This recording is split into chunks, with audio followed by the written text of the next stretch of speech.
9 бөлүм. Ал менин кулагыма аябай катуу үн менен мындай деди: шаарды жазалоочулар жакын келишсин. Ар биринин колунда кыйратуучу куралы болсун.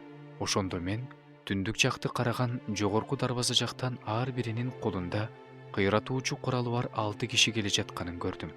Алардын арасында зыгыр кездемеден кийим кийген, белинде катчынын сыя челеги бар бирөө бар экен. Алар келип, жезден жасалган курмандык чалынуучу жайдын жанына турушту. Ысрайыл кудайынын даңкы керуптардын үстүнөн үйдүн босогосуна түшүп, зыгыр кездемеден кийим кийген, белинде катчынын сыя челеги бар адамды чакырды. Теңир ага мындай деди: шаарды аралап өт. Иерусалим шаарын аралап өт.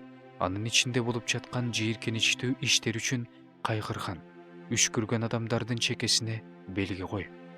Тигилерге болсо менин кулагыма угуза мындай деп айтты: анын артынан ээрчип, шаарды аралап кыргыла. Көзүңөр аябасын, бооруңар оорубасын. Карыяны да, уланды да, кызды да, наристени да, аялдарды да өлтүргүлө, бирок белгиси барлардын бирине да тийбегиле. Менин ыйык жайымдан баштагыла. Ошондо алар Теңир үйүнүн алдында турган аксакалдардан башташты. Анан аларга мындай деди: Теңир үйүн булгагыла, короолорду өлүктөргө толтургула, анан сыртка чыккыла. Алар сыртка чыгышты да шаардагыларды өлтүрө башташты. Аларды өлтүрүп жатышканда мен ошол жерде турдум.